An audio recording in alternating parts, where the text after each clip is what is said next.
ഞാൻ ഇതുവരെ ഒരു സ്ഥലത്തും പോയിട്ട് ഗോൾഡ് പണയം വെച്ച് ലോൺ എടുത്തിട്ടില്ല. കാരണം ഗോൾഡ് വിറ്റിട്ടേ ഉള്ളൂ.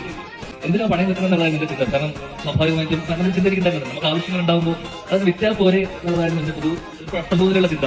അങ്ങനെ കിട്ടിയ ഭാര്യയുടെ എനിക്ക് സ്വർണ്ണം ഏകദേശം വിറ്റ് തീർത്തു. ധ്യാൻ ശ്രീനിവാസൻ ചെയ്ത പോലെ തന്നെ നിങ്ങളും ഇനി നിങ്ങളുടെ കയ്യിലുള്ള സ്വർണ്ണം എടുത്ത് തൂക്കി വിൽക്കാൻ നിൽക്കണ്ട. സ്വർണ്ണം പണയം വെക്കുന്നവർക്ക് ഒരു ഗുഡ് ന്യൂസ് ഉണ്ട്. നിങ്ങൾ സ്വർണ്ണം പണയം വെക്കുമ്പോൾ നിങ്ങൾക്ക് കൂടുതൽ എമൗണ്ട് കിട്ടാനായിട്ടുള്ള ഒരു മാർഗം ഇപ്പോൾ RBI തന്നെ പുറത്തുവിട്ടിട്ടുണ്ട്.